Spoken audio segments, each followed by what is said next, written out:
레코딩 시작을 눌렀고요. 지금부터 이제 화면이 녹화되고 있습니다.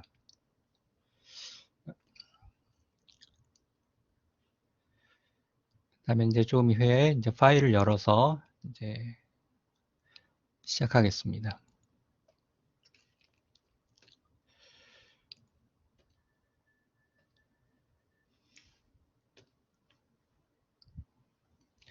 예, 지금 화면에 이 웨비나 첫 화면이 보이시는지 좀 확인을 해주시고요.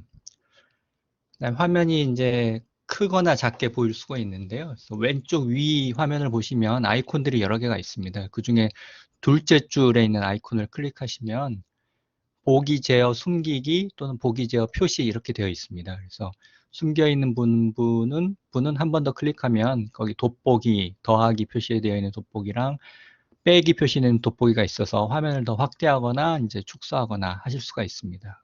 그래서 그건 이제 각자 컴퓨터마다 다 다르게 설정할 수 있으니까요. 혹시 화면이 너무 작게 보이시는 분은 그쪽에 보기 제어에 가셔서 더하기가 표시되어 있는 확대경을 누르면 이제 화면이 커지고요. 빼기를 누르면 화면이 작아집니다. 그래서 이따가 지금은 이제 그 PPT 파일이라서 화면이 잘 보이는데요. 이따 PDF 보실 때 너무 작으면 이제 거기에 더하기를 눌러가지고 좀 확대해서 보실 수가 있을 것 같습니다.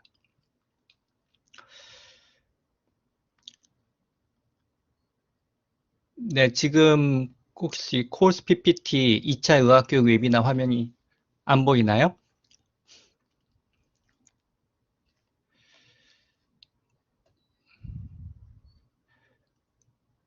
네, PPT 첫째 화면이 보이고 있고요.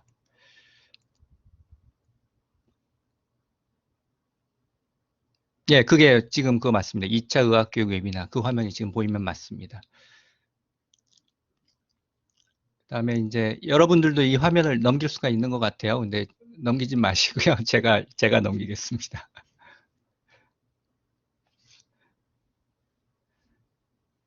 아마 이거 세팅해 주시는 분이 이 권한을 저만 설정을 하셔야 되는데 참가자 모두에게 권한을 주셔가지고 아마 제가 얘기하는 도중에 여러분 중에 누군가가 이 슬라이드를 넘기시면 아마 넘어갈 것 같습니다. 그래서 가능하면 슬라이드 넘기지 마시고요. 나중에 뭐 궁금하신 거 있으시면 그때 필요한 슬라이드를 이제 클릭하셔서 뭐 질문이나 하시면 뭐 표시나 이런 거 하시면 될 것 같습니다.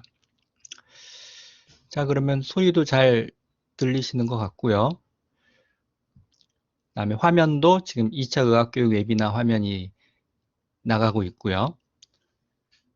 제가 모니터링을 위해서 컴퓨터 한 대를 더 틀어놨는데 그 화면에 잘 나가고 있는 것처럼 보입니다.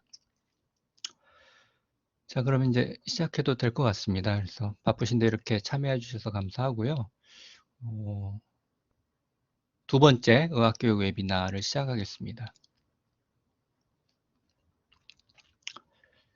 네, 오늘 얘기할 주제는 이제 우리 학교의 이제 기본의학교육 과정에 대한 얘기입니다. 그래서 과정에 대한 개괄적인 설명하고, 그다음에 이제 수업에 참여하시는 분들에게 이제 필요한 그런 내용들, 그다음에 저희 센터가 어떤 지원을 해드리고 있는지 뭐 이런 얘기가 주로 이루어질 것 같습니다. 저는 그 병량크실 김수영이고요. 지금 올해 8월까지 센터장을 맡고 있습니다. 그래서 뭐 그만둘 때까지 매달 한 달에 한 번씩 이런 자리를 마련해서 좀 더 많은 분들께 좀 교육에 도움이 되실 만한 그런 내용들을 좀 알려드리려고 하고 있습니다. 네, 앞서에서 기본의학 교육 과정 이렇게 얘기를 했는데요. 그럼 기본의학 교육 과정이 뭐냐? 아마 뭐 의과대학을 졸업하신 분들은 잘 아시겠지만 처음에 이제 학교를 들어오면 의전원이 이제 다시 없어진 건 알고 계시죠? 그래서 이제 올해부터는 이제 의학과에서 교육을 받았던 학생들이 이제 의학과로 올라오게 됩니다. 그래서 첫 2년을 우리는 이제 예과 교육이라고 하고 있고요. 그 과정이 끝나면 시작되는 이제 4년간의 과정을 이제 기본의학 교육 이렇게 부르고 있습니다. 그러니까 그 뭐 강의 듣고 임상 실습하고 그다음에 의대 졸업하기 직전까지의 교육 과정을 이제 기본의학 교육 과정 이렇게 부르고 있죠.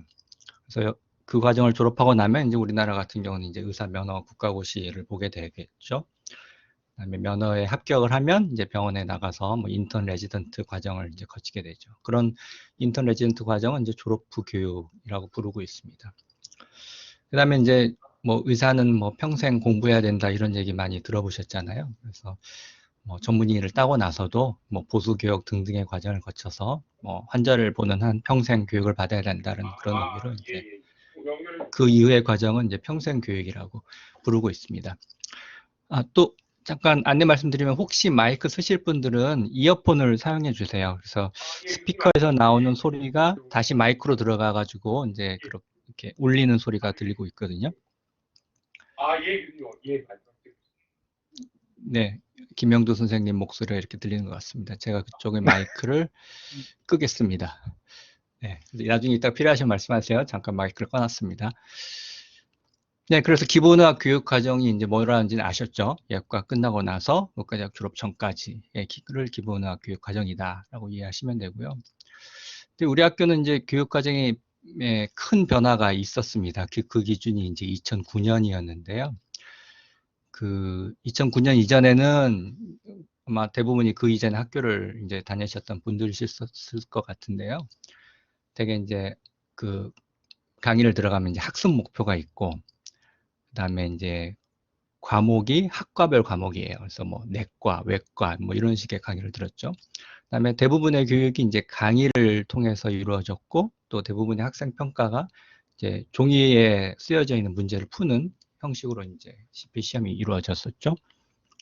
근데 이제 2009년 이후에 어떤 변화가 있었냐면은 이제 그때 그 새로운 의학 교육의 이제 바람에 발맞춰서 큰 변화가 있었는데 이제 학습 목표가 이제 학습 성과라는 개념으로 바뀌게 됐고, 그다음에 학과별로 교육을 했던 그런 과목들이 통합 교육이라는 명목으로 좀 여러 가지 과가 섞이는 그런 과목 구성이 됐습니다. 그래서 우리 학교 같은 경우는 이제 인체 계통별로 과목이 구성되어 있어요. 그래서 뭐 내과, 외과 이런 과목이 아니라 뭐 심혈관 또는 뭐 근골격 이런 식의 과목 이름이 설정이 됐었죠.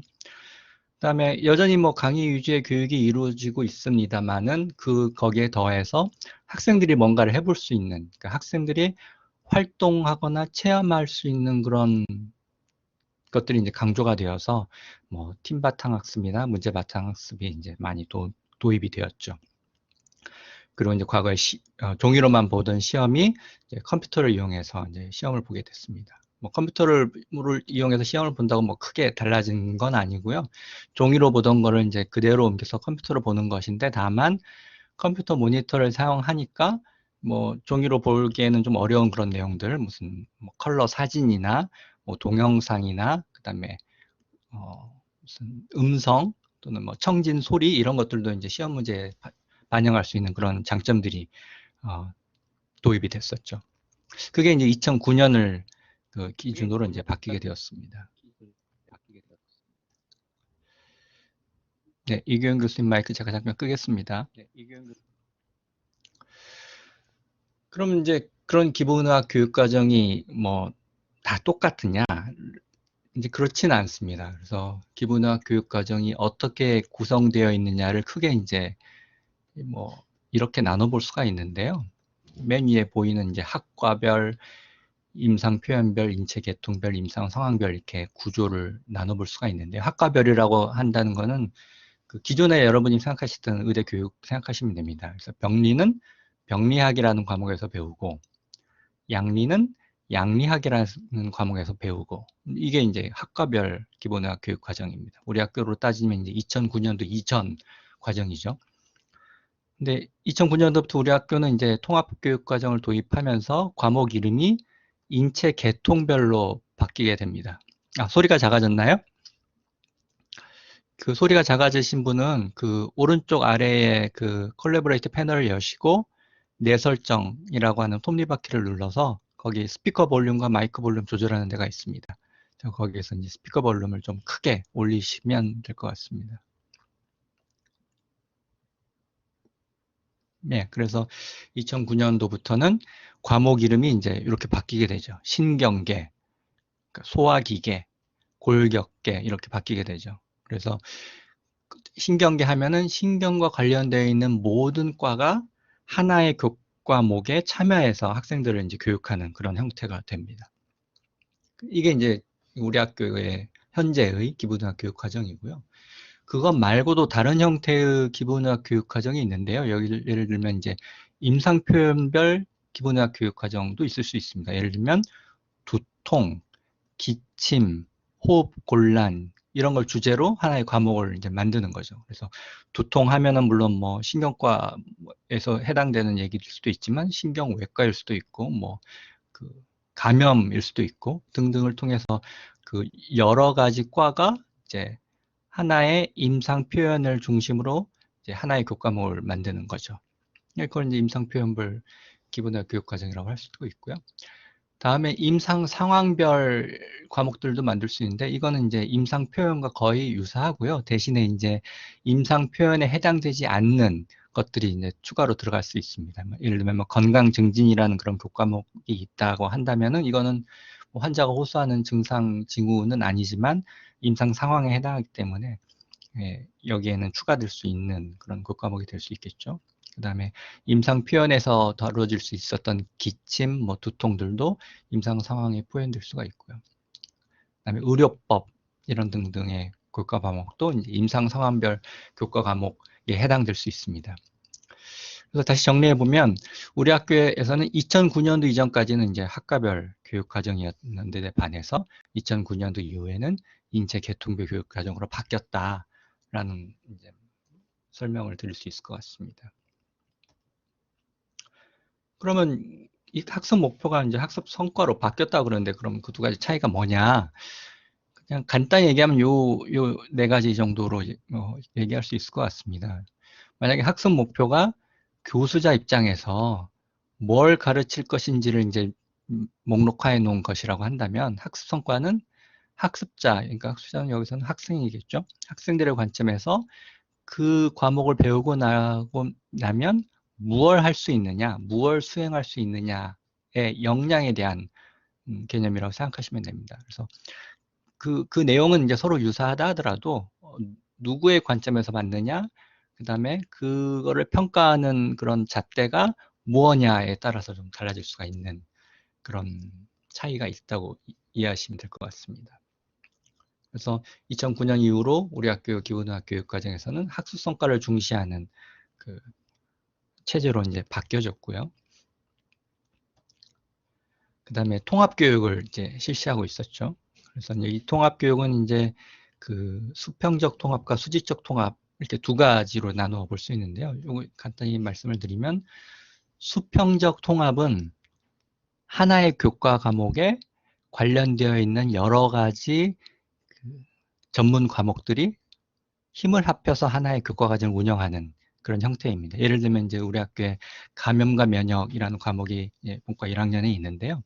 이 감염과 면역이라는 교과 과목에는 감염과 면역에 관련된 여러 가지 학과들, 뭐 감염내과, 미생물학, 뭐 양리학, 소아과 등등의 교수님들이 함께 모여서 감염과 면역이라는 주제로 하나의 교과 과목을 이제 운영을 하고 있죠. 그래서 여러 가지 과목들이 수평적으로 통합되어 있다라고 이제 표현을 합니다.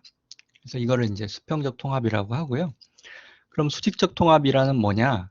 수직적 통합은 이제 저희 옛날에 학교 다닐 때 생각해 보면 이제 저학년 때는 강의실에서 강의 듣고 이제 3, 4학년 되면 임상에 나가서 임상 실습을 하기 때문에 임상 실습에 관련된 것들은 항상 3, 4학년에 가서 이제 그때까지 간 다음에 이제 보게 되었죠. 근데 이 수직적 통합은 그러한 임상 술기에 관련된 그런 것들을 아직 임상 실습이 나가기 이전 단계, 그러니까 뭐 본과 1학년이나 본과 2학년 가는 게 그런 시기에 미리 노출시켜서 그런 것들을 가르친다라는 그런 개념입니다. 그러니까 수직이라는 거는 이제 1학년부터 4학년까지 이제 순차적인 그런 단계가 있다고 한다면 3학년이나 4학년에 했어야 될 것들을 수직적으로 미리 땡겨와 가지고 저학년 때 그 교육의 일부를 노출시키거나 아니면 그 교육의 기본적인 개념들을 먼저 가르친다거나 하는 것들이 이제 수직적 통합이 되겠죠. 뭐 구체적으로 예를 들어보자면 이게 이제 우리 학교 본과 1학년 2학기의 과목인데요. 여기 보시면 이제 기존의 과목들, 감염과 면역, 혈액 및 종양, 신경계 등등의 과목이 있는데, 그런 단위 과정의 교육을 진행하면서 오후에 매일 있는 건 아닙니다만 여기 보시면 이제 ICM 같은 임상 술기를 직접 해보고는 그런 시간들이 있습니다. 우리 스탄트 센터, 시뮬레이션 센터에 가서요. 그래서 이런 것들은 과거에는 이제 그 임상 실습을 나가서 했던 그런 일들인데, 이제 임상 실습이 나가기 이전 단계, 1학년, 2학년 단계에 미리 그런 교육을 실시하고 조기에 임상 술기에 관한 것을 노출시킨다라는 의미에서 이런 것들이 이제 수직적 통합의 하나의 이해가 될 것 같습니다. 그러니까 우리 학교는 앞에서 보셨던 것처럼 하나의 단위 과정에 여러 과목이 참여를 하고 있기 때문에 수평적 통합을 하고 있고요. 그러면서 시기적으로 고학년 임상 실습에 해당하는 하는 그런 과목들도 미리 저학년 1, 2학년 때 실시하고 있기 때문에 수직적 통합을 함께 할 수 있도록 구성된 그런 교과 과정을 이제 운영하고 있습니다. 이게 이제 2009년 이후에 우리 학교 교과 과정에 이제 도입된 중요한 특징 중에 하나죠. 그럼 이제 좀 더 구체적으로 우리 학교 교과 과정으로 들어와 보면 이게 올해 2017학년도 우리 학교의 기본의학 교육 과정인데요. 이제 화면이 잘 안 보이실 것 같아서 학기별로 좀 나눴습니다. 그래서 어떤 과목들이 있냐면은 의학과 1학년 1학기 때는 주로 이제 기초의학에 대한 과목들이 위치하고 있습니다. 해부학을 이제 인체의 구조라는 과목명으로 해부학을 가르치고 있고요. 근데 해부학이 워낙 시간도 많고 할당된 학점도 높기 때문에 학생들이 부담이 매우 큰 게 사실입니다. 그래서 해부학 1과 인체구조 1과 2로 나누어서 학생들이 좀 시험 부담을 좀 덜 느낄 수 있게, 그러니까 제시 걸리더라도 뭐 10학점씩 걸리지 않고 중간에 좀 나눠서 걸릴 수 있게 좀 구성되어 있고요. 그리고 기초의학이 가르치는 그런 시기, 주로 이제 1학년 1학기 동안은 대개 오후에는 시간을 많이 비워둡니다. 비워두는 이유는 이제 물론 학생들이 자율적인 공부를 할 수 있도록 시간을 주는 그런 의미도 있지만 기초학에서 필요로 하는 그런 실습들이 가끔 있습니다. 그러니까 정규 시간에는 편성되어 있지 않지만 가끔은 오후에 이런 실습을 실시하는 그런 때가 있기 때문에 일부러 다른 시간을 잡지 않고 이렇게 많이 비워놓고 있습니다. 그리고 여기서 보는 것처럼 이제 의학 언어는 올해는 이제 매주 금요일 오전 6주 동안 실시하기로 되어 있습니다. 그리고 중간중간에 이제 이렇게 옴니로 시작되는 그런 과목들이 있습니다. 그래서 여기 그다음에 이 옴니버스 과목이 이제 여러 개가 있는데요. 거기 이제 일렬 번호가 붙어 있어요. 그래서 여기 옴니 2, 뒤에 가면 이제 3, 4 뭐 이렇게 다른 숫자들이 나오는데 이거는 인문사회의학 과목입니다. 그래서 우리가 의생명 과목에만 집중하지 않고 좀 더 전인적인 교육을 위해서 좀 더 사회나 인간이나 좀 교양이나 이런 등등의 주제를 가지고 구성되어 있는 그런 과목들이 중간중간에 끼어 있죠. 여기서 보는 것처럼 해부학을 배우는 그 2달 동안, 약 2달 동안 인체구조 1과 인체구조 2 사이에 해부학 실습 동안에 학생이 매우 힘들어하는데 그 사이에 좀 더 학생들이 좀 더 학생들 표현에 의하면 오아시스 같은 그런 과목들이 좀 더 사이사이에 포진되어 있어서 학생들의 부담을 좀 분산시켜주는 그런 효과도 좀 보이고 있습니다. 그래서 해부학 강의가 앞에 있고 여기 분자의학으로 되어 있는 것은 이제 주로 이제 생화학 강의입니다. 그 다음에 1.5주로 1.5학점으로 되어 있는 인체의 통합 조절, 주로 이제 생리학의 분야에 해당하고요. 그 다음에 여기 보이는 거는 1주 동안의 브레이크라고 써 있는 거는 일종의 이제 방학입니다. 그러니까 길지 않은 1주 동안의 방학이죠. 이런 것들이 중간에 한 번씩 끼어 있는데요. 이런 게 있는 이유는 그 단위 과정을 운영하면 대개 학생들은 매주 또는 격주로 토요일마다 시험을 보게 됩니다. 그러면 이제 매우 학생들의 이제 피로도가 누적되는데 중간에 이렇게 중간에 쉴 수 있는 기간을 둠으로써 학생들의 피로 누적이 너무 과하지 않게 그다음에 피로 누적으로 인한 뭐 불상사가 생기지 않게 하는 그런 잠시 쉬어가는 그런 시기를 중간에 준다는 그런 의미입니다. 그래서 일주일 브레이크 끝나면 네, 슬라이드는 제가 넘길게요. 다른 분 넘겨주지 마세요. 네, 질병의 기초라고 얘기하는 그 병리학 강의가 있고 약물치료의 기초라고 하는 그 양리학 강의가 있고 그 다음에 역학 강의까지 하게 되면 1학년 1학기가 끝나게 됩니다. 그리고 약 한 달간의 여름방학이 끝나고 나면 소아과 강의가 주로 배당되어 있는 성장과 발달, 그 다음에 영상학이 기초, 이건 주로 그 진단방사선과에서 주로 담당하는 과목이고요.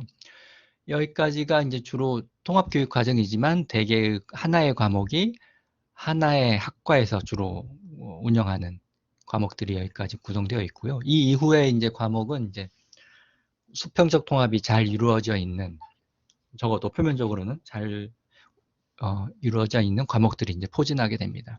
감염과 면역, 그다음 일주 브레이크가 있고 혈액 및 종양, 신경계, 정신, 감각기, 그 다음에 아까 인문사회의학 과목이라고 그랬죠? 옴니 3까지를 하면 1학년 2학기 과목이 끝나게 됩니다. 그래서 수평적 통합으로 이루어진 과목들이기 때문에 감염과 면역, 혈액 및 종양에는 다양한 과, 예를 들면 내과, 외과, 뭐 그다음에 신경계 같은 경우는 신경과, 신경외과, 그다음에 정신 같은 경우는 이제 건강정신의학과 등이 이제 여러 과가 포함돼서 하나의 교과 과정을 운영을 하게 되어 있죠. 근데 한 가지 여기 보시면 이제 대개는 하나의 단위 과정이 끊기지 않고 이어져 있는 게 보통인데요. 여기 보시면 감염과 면역 중간에 이 일종의 방학인 브레이크가 끼어 있습니다. 이런 경우는 되게 그 주에 휴일이 너무 많아서 그 주에 수업을 배당하기가 어려울 때 가끔 이제 이렇게 시간표를 짜기도 합니다. 그래서 아마 10월 첫째 주, 요 주는 아마 추석주일 것 같아요. 그래서 추석에 휴일이 너무 많으니까 그 차라리 휴일이 많은 주를 브레이크, 학생 휴가를 주고 그다음에 뭐 부득이하게 감염과 면역을 이렇게 한 주, 둘로 부득이하게 나눠져 있는 그런 배치를 할 때가 있습니다. 하지만 이제 기본적으로는 하나의 단위 과정은 하나로 묶어서 배치하는 게 일반적인 원칙입니다. 그래서 여기까지 하면 이제 1학년 2학기가 끝나게 됩니다. 2학년은 이제 1학기 때 수평적 통합을 이룬 단위 과정의 연속입니다. 소화기계 마찬가지로 앞에서 봤던 인체 구조처럼 워낙 학점 수도 많고 시간이 방대하기 때문에 둘로 나눠져 있습니다. 소화기계 1, 소화기계 2로 나눠져 있고 소화기계가 끝나면 또 인문사회의학 과목인 옴니버스 4. 옴니버스 4는 여기 사회체험 실습이라고 되어 있는데요. 대개는 이제 꽃동네를 가게 되는 그런 주간이고요. 브레이크, 방학, 그 다음에 브레이크가 끝나고 나면 심혈관계, 호흡기계, 또다시 옴니버스 5 과정까지 하게 되면 1학기가 끝나고요. 그 다음 2학년 2학기 때에는 근골격계, 내분비 및 대사, 이때도 지금 내분비 대사가 둘로 나눠져 있습니다. 중간에 브레이크가 있고요. 신장 및 요로 역시 둘로 나눠져 있고 옴니버스 6에 해당하는 과정, 생식 및 여성, 응급 및 중환자, 수술환자 관리, 옴니 7, 총괄평가까지 하면 이제 2학년 2학기가 마치게 됩니다.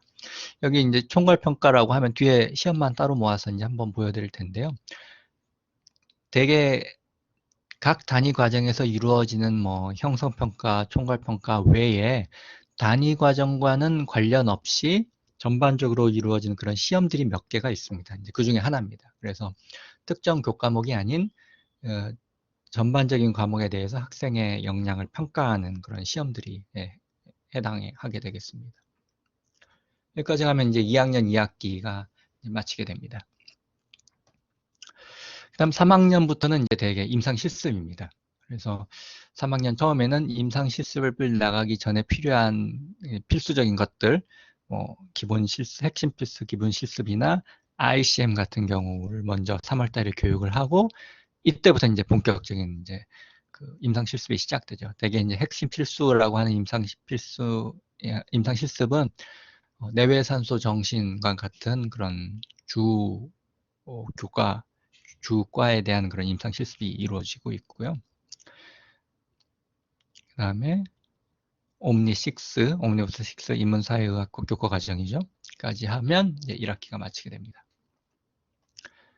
그래서 오늘은 이제 임상 실습은 오늘의 주제에서 벗어나는 내용이라서 넘어가겠습니다. 그래서 2학기에는 핵심 필수 여전히 임상 실습이 이루어지고 짧은 겨울방학 이후에 이제 본격적인 4학년 과정인 학생 인턴, 선택 심화, 그다음에 4학년에 이제 특화 실습 등등이 이루어지게 되고 중간에 노인의학이나 통합의학, 법의학 같은 이제 실습이 아닌 그 강의가 중간중간에 이제 이루어지게 됩니다. 그다음에 4학년 2학기는 이제 그 거의 국가고시를 준비하는 그런 기간으로 들어가기 때문에 몇 번의 시험을 마치고 나면 나머지 시간에는 이제 학생들이 국가고시를 준비할 수 있도록 이제 대부분의 시간을 이제 학생들에게 위해서 비워놓는 그런 시기가 되겠습니다. 그래서 이렇게 학기별로 각 학년의 그런 교과 과목 배치를 한번 살펴봤고요. 아까 단위과정 내에서도 이제 단위과정 시험을 보지만 다 특정 단위과정과는 관련이 없는 그런 시험들이 몇 개 있다고 그랬죠. 그런 시험을 이제 모아놓은 표입니다. 그래서 2학년에 2개, 3학년에 3개, 4학년에 6개의 시험이 있네요. 그래서 이 시험에는 크게 2가지 형태의 시험이 있습니다. 그래서 외부에서 전국적으로 여러 의과대학이 참여해서 보는 시험이 있고요. 여기 외부라고 되어 있는 시험이 그런 시험입니다. 그래서 기초종합평가, 그다음에 임상종합평가가 1차, 2차, 그래서 2번 구성되어 있습니다. 그래서 2차는 이제 3학년과 4학년이 함께 봐서 2번 할당이 되어 있고요. 그다음에 나머지는 교내, 그러니까 우리 학교 내에서 우리 학생들만을 위해서 이제 이루어지는 시험입니다. 그래서 뭐 기존의 기출문제, 뭐 기초종합평가를 기종평이라고 하고요. 임상종합평가를 임종평이라고 하는데 임종평이나 의사국가고시에 나왔던 그런 문제들 등 선별을 해서 학생들의 이제 수학 능력이 얼마나 되는지를 평가하는 그런 실험들을 이제 중간중간에 이제 실시하게 됩니다. 그래서 학생들의 좀 더 포괄적인 공부를 이제 독려할 수 있도록, 그다음에 이제 교수님 입장에서는 학생들이 정말 학생들의 능력이나 수학 능력이 점점 향상되고 있는지를, 그리고 KMA에 적합한 유사한 시험 문제를 냈을 때 우리가 기대할 만큼의 성적을 내고 있는지를 확인하는 그런 목적으로 이런 시험들이 이제 사용되고 있습니다. 그래서 이런 시험들이 이제 전체 1년 과정에 이제 배치되어 있습니다. 네, 여기까지가 이제 우리 학교의 기본의학 교육 과정에 대한 개괄적인 그런 설명이었습니다. 혹시 뭐 궁금하신 거 있으신가요? 우리 학교 교육 과정에 대해서? 마이크를 쓰셔도 좋고요. 그냥 타이핑을 하시면 제가 여기서 채팅창을 보고 있으니까요. 네, 없으시면 중간이라도 말씀하시면 제가 보고 설명을 추가로 드리겠습니다. 그럼 이제 이 교육과정에 교수님들이 이제 참여를 하시게 되는데요. 이제 교육과정이 원활하게 이루어질 수 있도록 저희 마스터교육지원센터가 있고, 저희 센터가 이제 교수님, 그다음에 학생들을 지원을 하고 있는데요. 그런 지원이 어떻게 이루어지고 있는지 그런 것들에 대한 설명을 좀 더 드리도록 하겠습니다. 대개 이제 교육과정에 참여하시는 교수님들께 이제 3번의 안내 메일이 저희 센터에서 나가게 됩니다. 그래서 처음에는 이제 단위 과정이 시작되기 10주 전에 책임 교수님들한테 운영 계획과 평가 계획을 이제 제출해 주십사 하는 그런 안내 메일이 나가게 됩니다. 그러면 운영 계획과 평가 계획이 뭔지를 잠깐 보여드리면,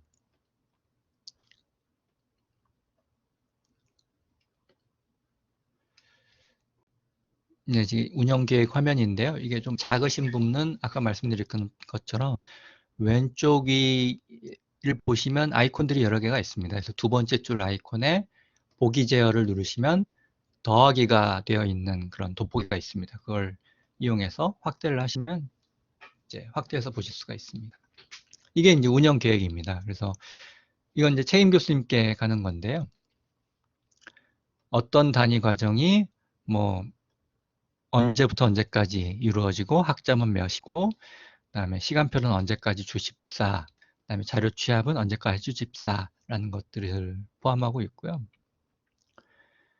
그다음에 CBT를 시행할지, CBT를 시행하게 되니까 학생들 성적을 컴퓨터를 이용해서 보려면 이제 저희가 센터에서 준비를 해야 되니까 어느 날 몇 시에 CBT를 하실 건지, 그다음에 학생들 성적은 어떤 거를 얼마큼 배점을 해서 평가를 하실 건지, 그다음에 각 시험당 시험 문제를 몇 문제 출제하실 건지를 저희가 이제 여쭤봅니다. 그럼 이제 요 내용들을 이제 최인 교수님이 이제 그 단위과정 워크숍을 통해서 결정을 하시고 그 결과를 이제 저희한테 보내주시는 거죠.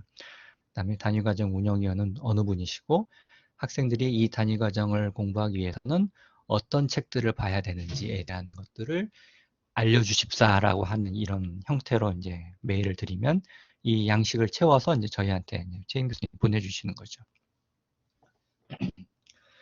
작년까지는 이제 그 저희가 그 센터 내 담당자를 학년별 그다음에 어떤 주제별로 담당자를 정해서 운영을 했는데 올해부터는 그런 주제별 담당자 없이 업무별을 좀 분산시키는 그런 업무 분담을 좀 했습니다. 그래서 뭐 작년과는 달리 그 이런 안내 메일을 받으시면 마지막 부분에 담당자가 누구인지 연락처는 뭔지가 이제 끝에 포함이 됩니다. 그러면 이제 이런 메일을 받으시면 꼭 여기에 표시되어 있는 그런 담당자에게 뭐 자료를 제출하시거나 문의를 하시거나 하시면은 이제 적절하게 지원을 받으실 수가 있습니다. 아니면 뭐 이런 정보가 없다거나 잊어버리셨다거나 잘 모르시겠다고 하시면은 저희가 이제 센터를 주로 총괄하는 김나진 선생님이 계시거든요. 김나진 선생님 빨간색으로 써서 미안해요. 이 빨간색밖에 없네. 7017 원내번호 7017로 전화하시면 저희 그 센터에 업무를 총괄하는 김나진 선생님이 전화를 받거든요. 김나진 선생님한테 문의를 하시면 담당자에게 연결을 해드릴 겁니다. 그래서 이게 이제 창익 교수님께 보내드린 이제 각 단위 과정의 운영 계획서가 되겠고요. 아까로 다시 돌아가서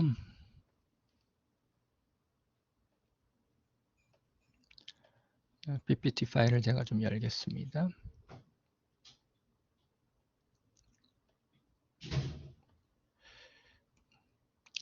닫혔던 파일을 다시 여는 데는 좀 시간이 걸리네요. 네.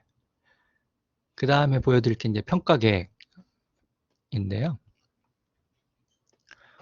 슬라이드 파일은 제가 열겠습니다. 지금 다른 분이 여시는 것 같은데요. 이게 권한 설정을 잘못하셔가지고, 네, 이게 이제 평가 계획입니다. 그래서 그 언제까지 제출해 달라. 그다음에 시험은 몇 번을 보실 건지, 각 시험당 문항은 몇 개를 출제하실 건지, 시험은 몇 군간 진행하실 건지를 저희가 여쭤보고 최임 교수님이 이걸 채워서 저희한테 주시면 저희가 이제 그 내용대로 이제 진행을 하게 되죠. 마찬가지로 그 담당자가 누구이고 연락처는 어디라고 이제 저희가 안내가 나갈 겁니다. 그다음에 무슨 파일을 보내시거나 할 때는 이제 이 메일을 이용하게 되는데 담당자는 다르더라도 저희가 공용 메일을 사용하고 있습니다. 그래서 저희한테 뭘 보내실 때는 동일한 메일 mastermy@catholic.ac.kr로 보내시면 이제 담당자가 누구든지 간에 이 메일을 다 보게 되니까요. 이쪽으로 모든 파일은 보내주시면 될 것 같습니다. 그래서 요게 이제 평가 계획, 저희가 요청하는 평가 계획이고요. 아까 PPT로 다시 돌아가서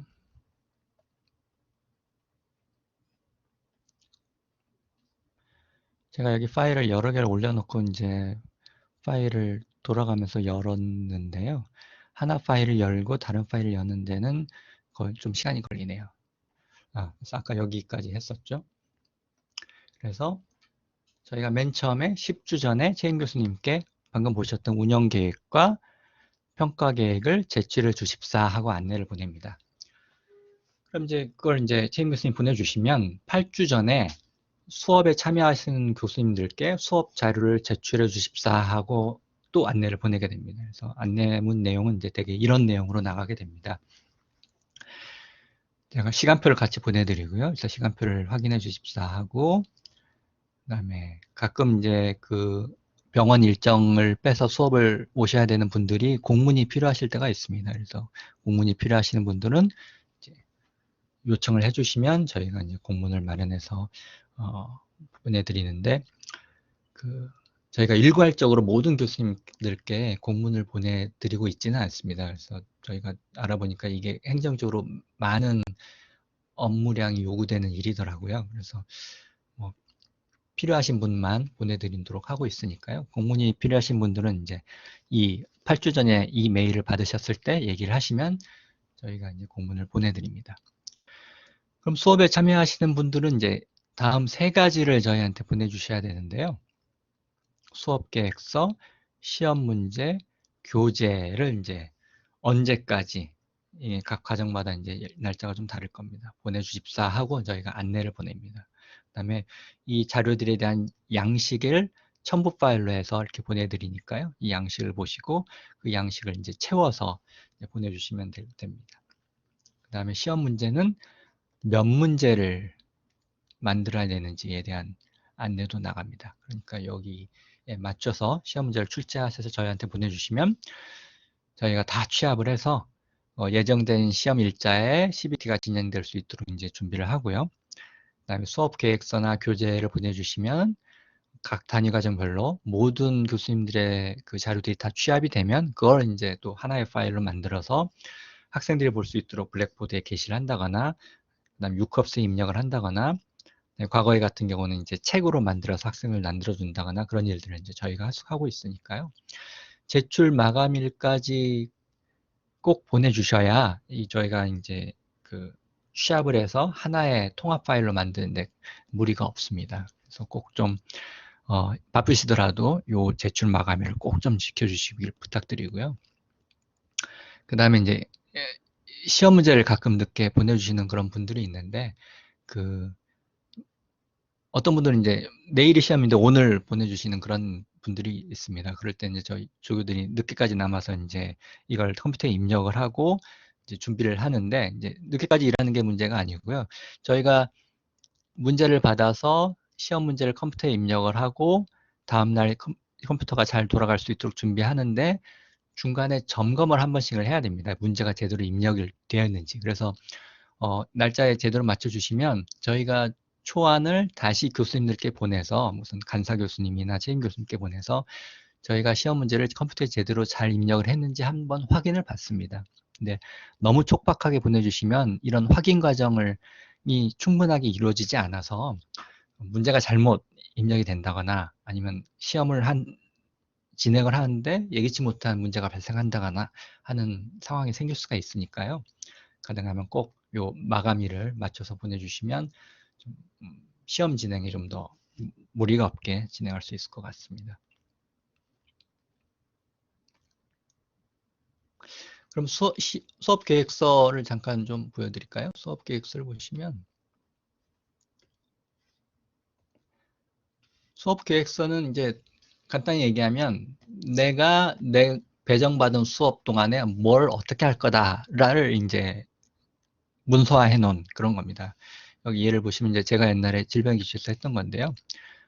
이 수업이 언제인지, 그다음에 강의를 위주로 하실 거면 이제 대규모 강의실에 체크를 하시면 되고요. 아니면 조별 활동이나 컴퓨터를 써야 되는 그런 수업이라고 하면 TBL실, 아니면 별도의 장소가 나는 필요하다라고 하시면 여기에 체크를 해주시면 저희가 그 해당 일자에 해당 시간에 필요한 강의실을 미리 예약을 해 놓습니다. 그래서 미리 예약을 하셔야, 특히 이제 TBL실 같은 경우는 저희가 두 곳밖에 없기 때문에 4학년 또 간호대도 써야 되기 때문에, 예과도 써야 되기 때문에 미리 예약을 받아서 하실 수밖에 없는 상황입니다. 그래서 필요하실 때는 미리 체크해서 보내주시면 되고요. 그다음에 슬라이드를 사용하시는지 교지만으로 하시는지, 그다음에 수업은 제목은 뭐고 담당 교수는 누구고, 그 다음 중요한 거가 요겁니다. 그 수업 계획서 저희들이 보내주는 양식을 보면 맨 뒷부분에 해당 단위 과정의 과정 합숙 성과를 함께 보내드립니다. 그래서 이건 뭐냐면은 이 단위 과정에서 학생들에게 요구하는 학습 성과죠. 예를 들면 질병의 기초를 다 공부하고 나면 이런 걸 할 수 있다라는 거죠. 그래서 체액과 혈류의 이상을 이해하고 병리학적 상태를 설명할 수 있다. 그래서 그런 역량이 이루어질 수 있도록 이제 강의나 수업을 준비해야 되는 거죠. 그래서 여러분이 준비하시는 수업이 단위 과정에서 제시한 그런 학습 성과에 어디에 해당하는지를 표시해 주셔야 됩니다. 그래서 여기 단위 과정 학습 성과에 만약에 대학목, 수학목이 되어 있다 그러면은 대학목 5번에 수학목 1번에 해당하는 학습 성과가 내 수업에 관련이 있다라고 이제 표시를 하시는 거죠. 여기 이제 여러 가지 표시가 되어 있는데요. 그 교수님들의 수업에 관련이 있는 개수만큼 다 표시를 해주시면 되겠습니다. 그러니까 요 칸은 기존의 단위 과정 학습 성과 중에서 골라서 표시를 해주시는 것이고요. 그 아래 수업 학습 성과라는 게 또 따로 있습니다. 근데 이제 수업을 준비하시다 보면 꼭 단위 과정 학습 성과에만 해당하는 것만 강의하시는 건 아니거든요. 그 다음에 거기에는 표현이 잘 안 됐지만 나는 내 수업에서 이런 것들을 강조하고 싶다. 또 학생들이 꼭 알았으면 좋겠다 하는 그런 것들이 있을 겁니다. 그러면 그런 것들을 여기에 자유롭게 기술해 주시면 됩니다. 그럼 저희가 이제 이걸 받아서 이제 블랙보드나 유컵스에 입력을 해서 학생들이 이제 항상 이 수업에 대해서 어떤 것들이 요구되고 있는지를 확인할 수 있게 저희가 입력을 해드리니까요. 꼭 이 두 가지는 잊지 마시고 잘 기입을 해주시기 부탁드리고요. 그 다음에 특정 수업은 학생들이 수업에 오기 전에 어떤 준비를 해야 되는 그런 수업이 있습니다. 그러면 준비를 요구해야 된다. 그러면 여기에 이제 그런 내용들을 써주시면 되고요. 그 다음에 학생들이 봐야 되는 참고 도서가 뭔지도 여기다 써주시면 되고, 그 아래 부분은 만약에 내가 2시간이다, 1시간이다 그러면 그 배정된 시간을 어떻게 할애를 해서 쓸 건지를 여기에 이제 써주시면 됩니다. 나는 이걸 요 수업 계획서에 써진 걸 보면 처음 10분간은 강의를 하고 그 다음 40분은 조별 활동을 할 것이다 라고 이제 미리 얘기를 해놓은 그런 식이죠.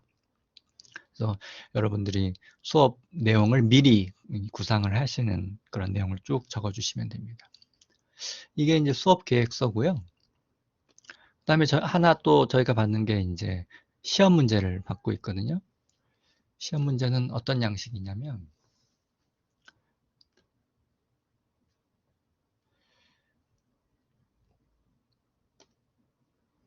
네, 제가 시험 문제 파일을 열었는데 네트워크가 좀 불안정한 것 같습니다. 다시. 네, 이런 양식입니다. 저희가 시험 문제를 받는 양식은 보내드리면 이렇게 이걸 받으시게 되는데요. 양식은 9페이지에 있다고 되어 있는데요.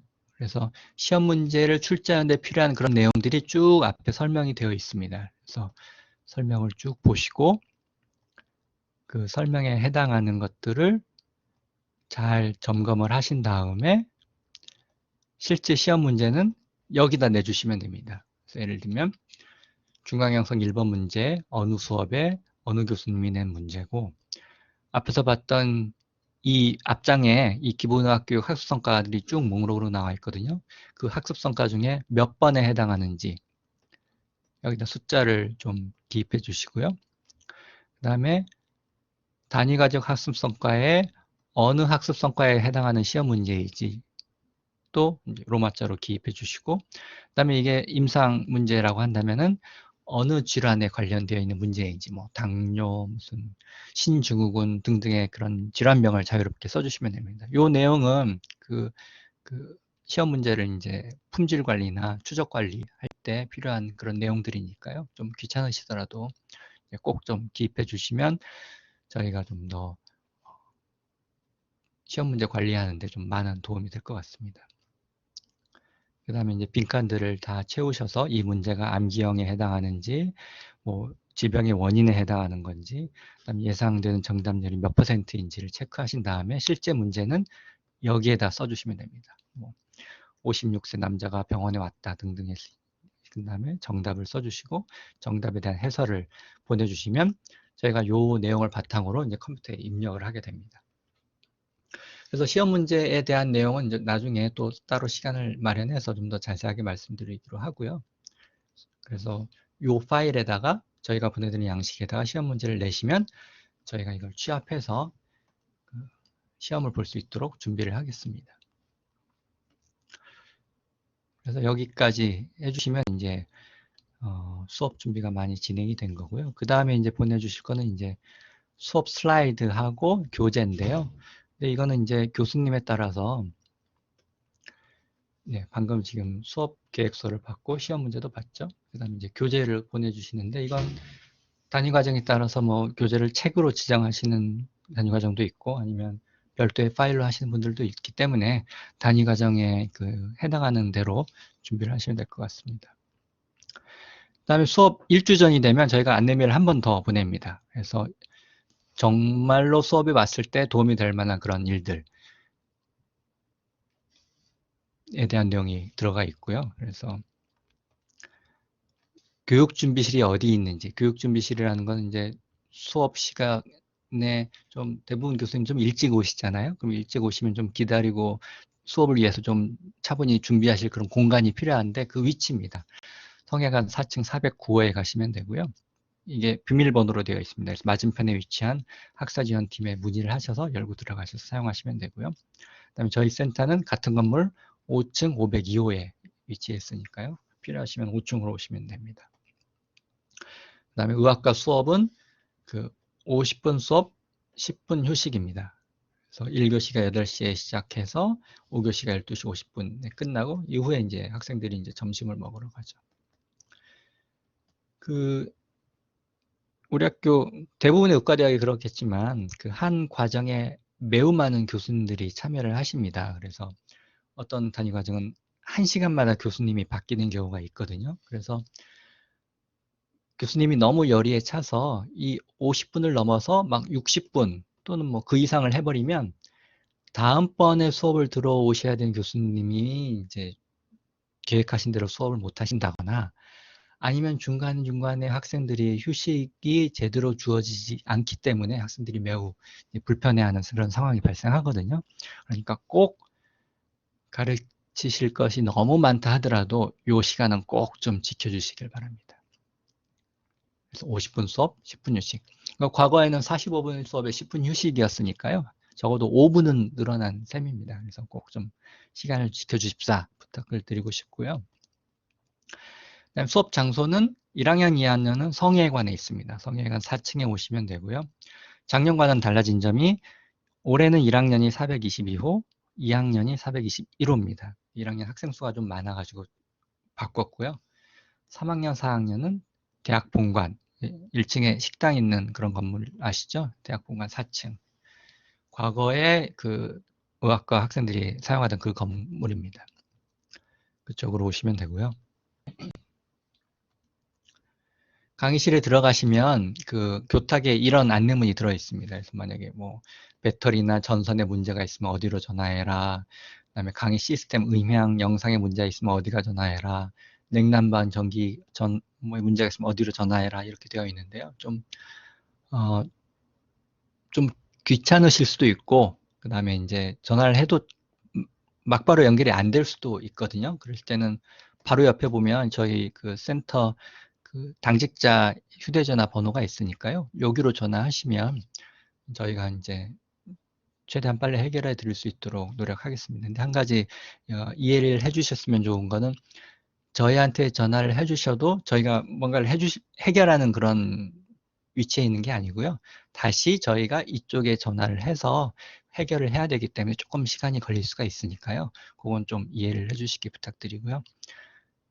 어디에 전화를 해야 할지 모르겠거나 전화 연결이 잘 안 되거나 하실 때는 그냥 저희한테 연결하시면 저희가 이제 최대한 빨리 해결할 수 있도록 이제 처리해 드리겠습니다. 그래서 요 안내문이 교탁에 붙어 있습니다. 그래서 필요하신 경우 이쪽으로 연락을 해 주시기 바라고요. 출석 확인, 이게 이제 그 뜨거운 감자인데요. 원칙적으로 출석 확인 및 정정은 해당 수업을 하신 교수님이 해주셔야 합니다. 과거에는 저희가 센터에서 이제 출석 확인이나 정정을 처리를 했었는데요. 이게 많은 문제를 이렇게 발생시켰습니다. 이 문제의 근본 원인은 이 출석이 점수에 들어가기 때문에 학생들이 이 출석에 대해서 매우 민감해 하고 있거든요. 근데 이제 과거에 그 기계를 통해서 출석 체크를 할 때는 이게 뭐 기계이다 보니까 오류가 나는 경우가 가끔 있습니다. 근데 기계 오류와 학생들이 가끔 하는 거짓말을 이제 100% 완벽하게 구분할 수 있는 방법이 없기 때문에 그거 가지고 이제 시시비비가 많이 문제가 됐었는데요. 그래서 좀 더 문제를 투명하게 해결하고자 하고, 그 다음에 좀 더 학생들이 교수님과 서로 교류할 수 있는 그런 기회를 마련해 드리고자 이런 것들을 모두 교수님이 하실 수 있게 이제 바꿔졌습니다. 어떻게 하시면 되냐면, 강의실에 들어가시면 이런 용지가 강의실 교탁마다 여러 장이 있을 겁니다. 이거는 이제 지정 좌석제인데요. 지금 이쪽이 교탁이고 이쪽이 교탁에서 바라보는 강의실 맨 뒤쪽입니다. 그러면 어느 좌석에 누가 앉아 있는지가 다 표시가 되어 있습니다. 여기서 출석 번호가 있고, 그다음 아래 이름이 있습니다. 지금은 그 개인정보 때문에 삭제해서 지금 보이지 않는데요. 강의실에 가시면 다 이름이 나와 있을 겁니다. 그러면 그 자리에 학생이 있는지 없는지 보시고, 결석은 사선, 지각은 동그라미, 출석은 그냥 내버려 두시면 출석이 됩니다. 그래서 어느 날 몇 교시 어느 교수님의 출석이다 라고 표시를 하셔서 교탁에 보면 또 이런 그 함이 있습니다. 여기에 잘 접어서 이 안에 넣어 주시면 저희가 하루 한 번씩 이제 수거를 해서 출석 통계를 내드리도록 하겠습니다. 근데 한 가지 주의할 시점은, 지난번에 보니까 교수님이 이렇게 넣으셨는데 이 종이가 끝에 좀 걸렸었나 봐요. 그걸 학생이 빼가지고 이거를 이제 학생이 무단으로 이렇게 없애버리는 또는 뭐 그런 사고가 발생한 적이 있거든요. 그래서 넣으실 때 꼭 안에 다 들어가기를 확인해 주시고 밖에서 손으로 해서 뺄 수 없게 잘 넣어주시기 부탁드립니다. 그러면 저희가 이제 출석을 통계를 내서 확인해 드리겠습니다. 그 다음에 옆에 과거에 썼던 그 TV 모니터가 그 교탁 옆에 있는데요. 그러면 이제 학생들 자리에 있는 이런 단말기에 학생증을 넣으면 화면으로 이렇게 학생들 얼굴이 쭉 나오니까요. 요것과 요거를 참고하셔서 이 출석부에 체크를 해주시면 되겠습니다. 네. 네, 시간이 다 돼서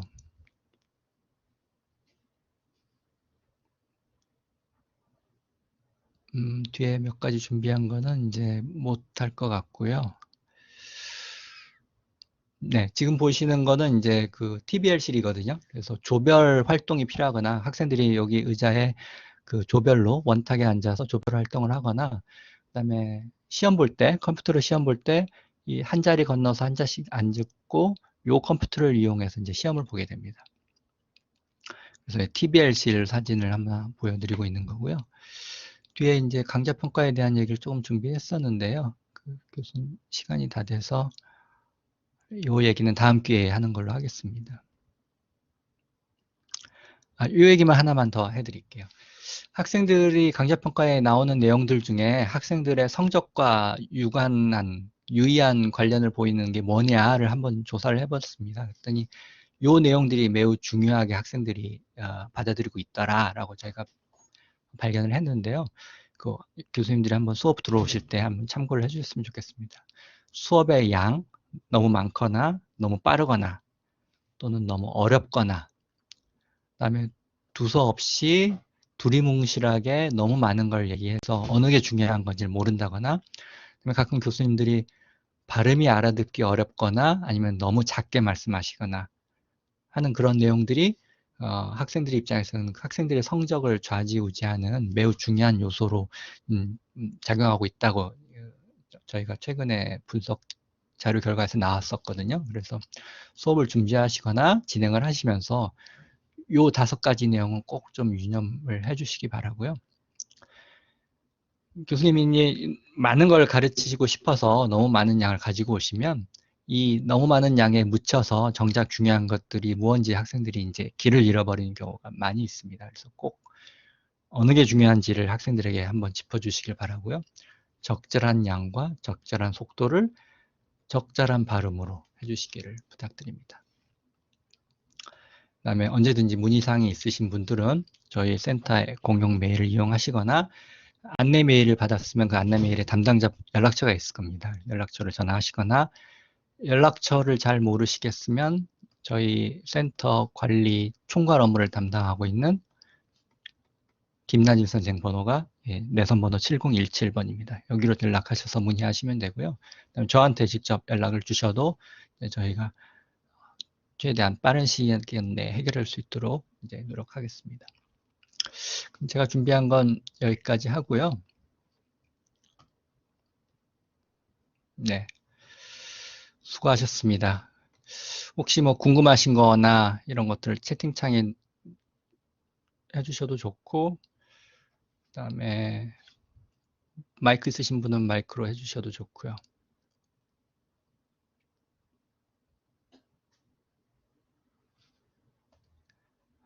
지금 34분이 계시는데 아무도 없으시군요.